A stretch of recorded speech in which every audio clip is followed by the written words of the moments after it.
Why hello there friends, it's Emma here, the Bookish Princess. So we are halfway through the month of October, which means we are also halfway through the Booto You Readathon. I have a nice pot of tea right here, so I thought it would be fun to do a quick wrap up, tell you about my progress in the Booto You Readathon so far.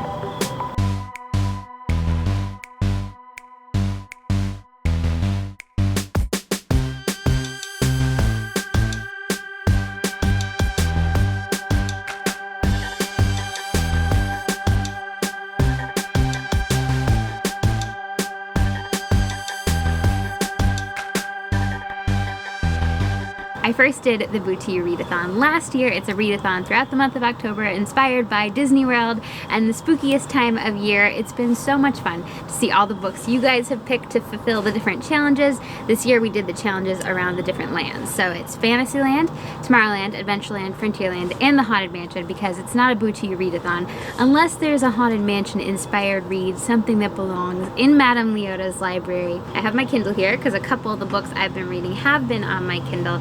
So for Fantasyland, I decided I would read the original Pinocchio, which is a children's book by Carlo Collodi. I had heard it was quite different from the Disney movie, and it certainly was different. It was like it had all the same characters, but kind of mixed up and put in different places and like doing things that you totally didn't expect. I kind of had a feeling from the first chapter, the first sentence, that it was gonna be a quirky, interesting book. Where is it? Chapter 1. Once upon a time there was a king, my little readers will say immediately. No, my children, you are mistaken. Once upon a time there was a piece of wood. This is definitely a sort of moralistic tale, similar to the movie where Pinocchio starts life as a puppet. He's a really bad puppet though at the beginning. Like, he is totally heartless. I feel like in the movie Pinocchio is always kind of sweet. Like, even when he makes mistakes, it's not necessarily because he's like a bad little boy, it's because he's just sort of clueless. But in the book, especially towards the beginning, Pinocchio is just a bad puppet. Like, he runs away, he gets into all sorts of trouble, and he totally deserves to get in trouble. But like, the kind of suffering that he goes through is so extreme. And of course he's a puppet, so like it doesn't really matter that like all these crazy things are happening to him. It's definitely an Alice in Wonderland type world where like one minute there's a dog that is like a normal dog, and then the next minute there's a cat that talks and a cricket that talks, or a snail who works as a servant, and like no one seems to find this surprising. So of course Pinocchio is constantly getting good advice and refusing to follow it. There's this one funny passage. Pinocchio hesitated a moment before answering, for he remembered the good fairy, old Geppetto, and the advice of the talking cricket. Then he ended by doing what all boys do when they have no heart and little brain. He shrugged his shoulders and said to the cat and the fox, "Let's go, I'm with you." So yeah, you don't really feel sorry for Pinocchio, because he totally gets himself into these scrapes, and they're so absurd, and some of them fairly gruesome and extreme. He almost gets his feet burnt off at one point, or actually do his feet get burnt off? I mean, he's a puppet, so you could have them back. And yet he needs to eat, which it's like the laws of physics here are just completely thrown out the window. Even when a chapter like winds things up though, and like things seem to be turning around for Pinocchio, the author like doesn't leave you in any doubt that actually there's gonna be another calamity. So the blue fairy tells Pinocchio he's going to be made a real boy. Pinocchio was beside himself with joy. All his friends and schoolmates must be invited to celebrate the great event.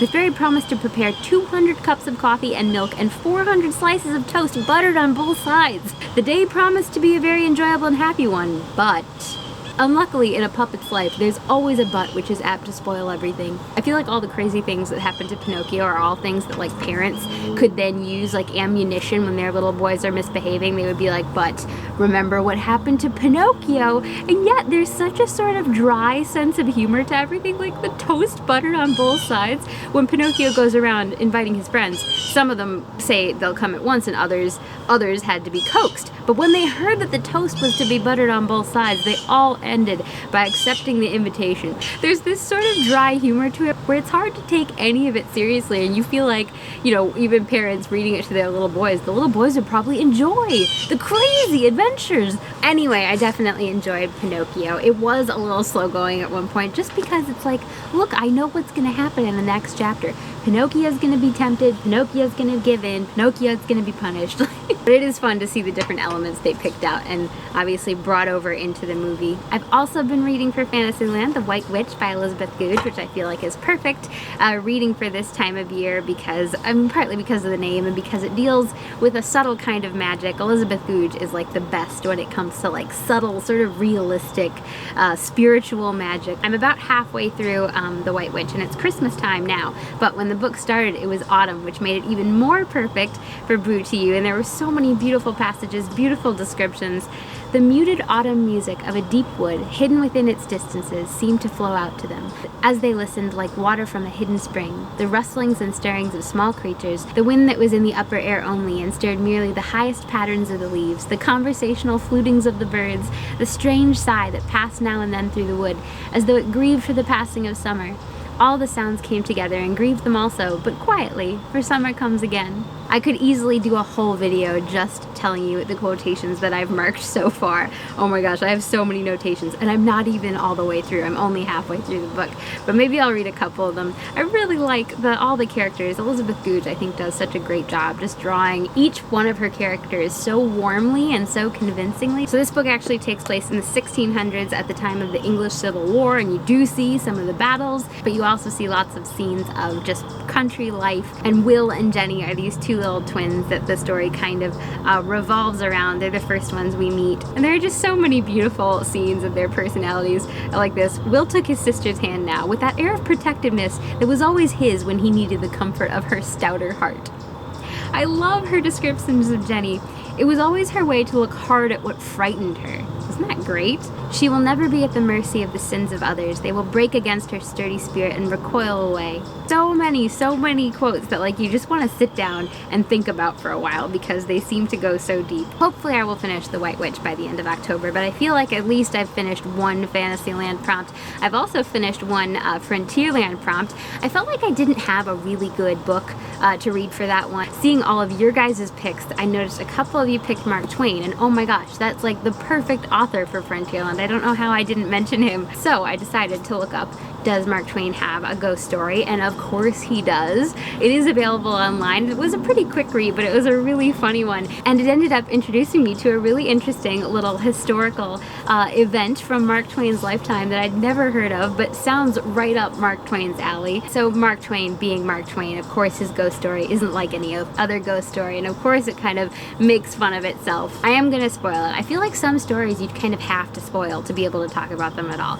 So if you're planning on reading it and you don't want it spoiled, just skip ahead. Basically, Mark Twain's ghost story involves a hoax that happened in the 1800s involving the Cardiff Giant. So apparently there was this guy who decided he wanted to play a hoax on basically the entire world, and he had this giant kind of petrified sculpture, like that looked like a sort of petrified man, made secretly, and then he buried it on his cousin's land, and then he had his cousin, you know, employ some men to dig a well where they buried the giant, and when the men dug it up, they thought it was real, like they thought it was an actual petrified giant from the past that had been buried, and they discovered something incredible. So the guy like ends up charging admission for people to see it, and then he like sells it to a company, and they like have a big exhibit of it in I think it was in Albany, New York. So Barnum, who is running his circus, hears about this and thinks, hey, I want that for my exhibits. He tries to buy the Cardiff Giant. The people who bought it from the original trickster won't sell it because like people still don't know it's a fake at this point. So Barnum creates a fake giant, like a fake, and puts it on display in New York City. Apparently this is where the saying, there's a sucker born every minute, comes from, which people attribute to Barnum, but I guess actually it was the guy who like had the real Cardiff Giant exhibited it in Albany, and he was really mad at Barnum for like basically stealing his thunder and claiming that he had the real giant, and so it was this other guy who said there's a sucker born every minute. But there's a sort of ridiculous irony to that, because it's like the giant you have is fake. I don't actually know if the guy who bought it to exhibit it knew that what he bought was a fraud, but eventually the original guy, it revealed that the whole thing had been a hoax. But that story just sounds exactly like something Mark Twain would enjoy. It sounds like a hoax that like one of his characters would set up. So it's fun that he works it into the ghost story, because in the story it's the ghost of the Cardiff Giant, and he's haunting New York City, and the character that he like kind of wakes up and bothers with his haunting says, no, actually the real giant is in Albany, and of course actually they were all fake. For Tomorrowland, I've been reading Children of Dune. Isn't this such a beautiful cover? I feel like this reminds me of, like, you know, the scenes that you go through on the Space Mountain, like the caves, the hyper spelunking, and like the Constellation City with like the bar and the robot with the drinks. I love that one.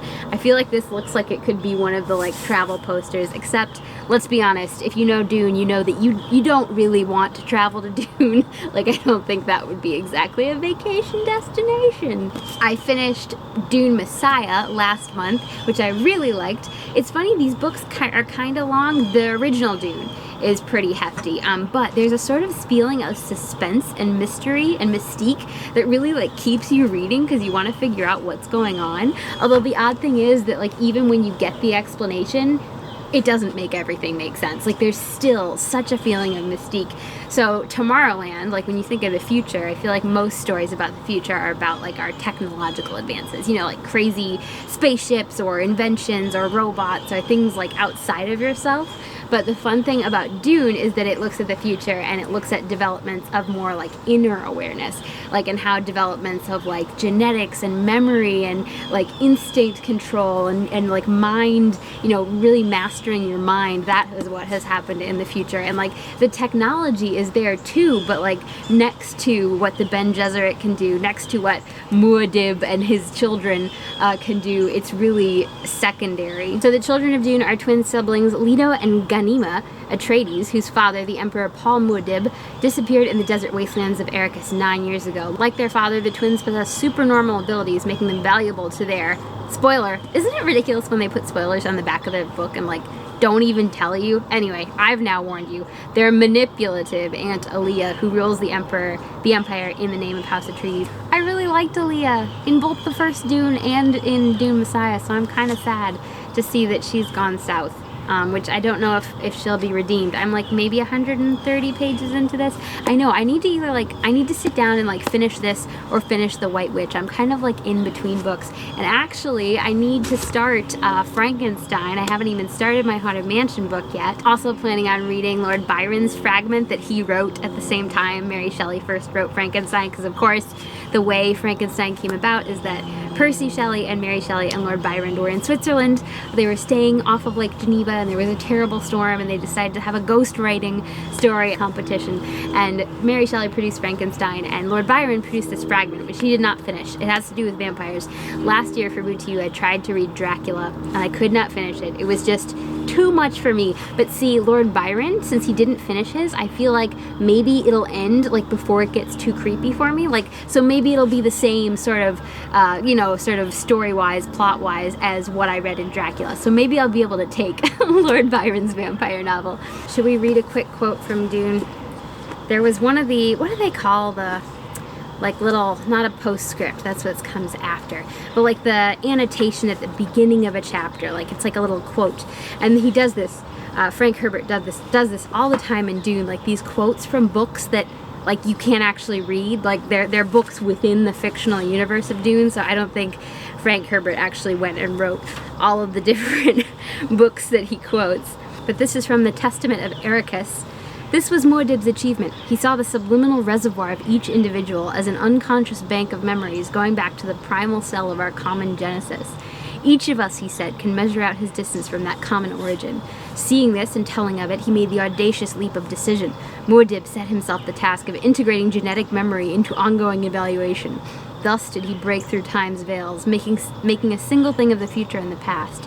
That was Muad'Dib's creation, embodied in his son and his daughter. See, I read that, and I feel like I partly understand it, I partly don't understand it. It definitely creates a really absorbing, amazing world, so I'm so glad that I finally sat down to finish the Dune sequels. Is there one more? I think there might be one more after Children of Dune. So for Adventureland, I've been reading this book, which is so beautiful. This is the Rubaiyat of Omar Khayyam, rendered into English verse by Edward Fitzgerald. There are actually, I think, 4 or 5 different editions of Fitzgerald's translation. So I've read, I think, 3 of them, so I guess I've technically finished this, but I would like to read the others. Some of them are like only kind of marginally different, and others of them are more substantially different. So they're divided up into these kind of 4-line verses, and you could really just read any one of them, like pick out any individual one, and they're just sort of beautifully poetic, but also definitely thought-provoking. Wake, for the sun who scattered into flight the stars before him from the field of night, drives night along with them from heaven and strikes the Sultan's turret with a shaft of light.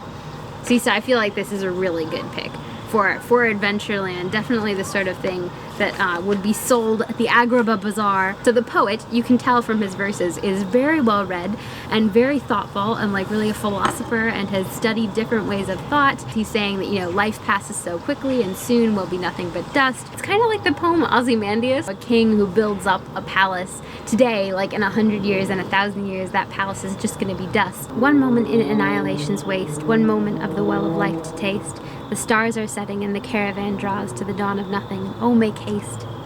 So like apparently there's this sort of hopelessness, maybe, like just that life is passing so quickly and like we can't see what's gonna happen when we're gone, and apparently we'll be turned to nothing when we're gone. And yet like there's also this sort of intensity of feeling about how beautiful life is, just like in the words and the phrasing you feel like contradicts the message, because it's like if life was so fleeting and passing and meaningless, how could you write like this? Like why would you feel so strongly and write so beautifully?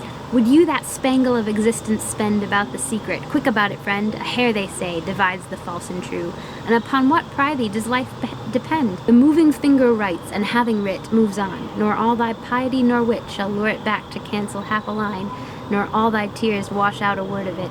Anyway, this has been really interesting to read. The Astronomer Poet of Persia. It reminds me a little bit of The Prophet by Khalil Gibran, which that's a book that I like to sometimes dip into and even like don't read it in order, but just like read, you know, a passage here or there. And I feel like this is a book where I could kind of do the same thing. I could just open it at random, read a couple pages, and find something to think about. So that's what I've been reading in October so far. I've mostly just been reading things for the Booto You Readathon, although I was reading last month. I started The Fellowship of the Ring, rereading it, because I love J.R.R. Tolkien, so I have been reading like a little bit more of that. I just was reading the chapter about the Barrow Downs, and I feel like that is perfect for Halloween. Super spooky. I'd love to hear about what you've been reading down in the comments. If you haven't, make sure you search for the Booto You Readathon hashtag. So many great posts, so fun to see how you guys have interpreted the Disney spooky challenges and mixed them into your reading this month. I'm sure I will be checking in again at the end of the month with how my Booto You Readathon finished up, so definitely stay tuned for that. Make sure you're subscribed,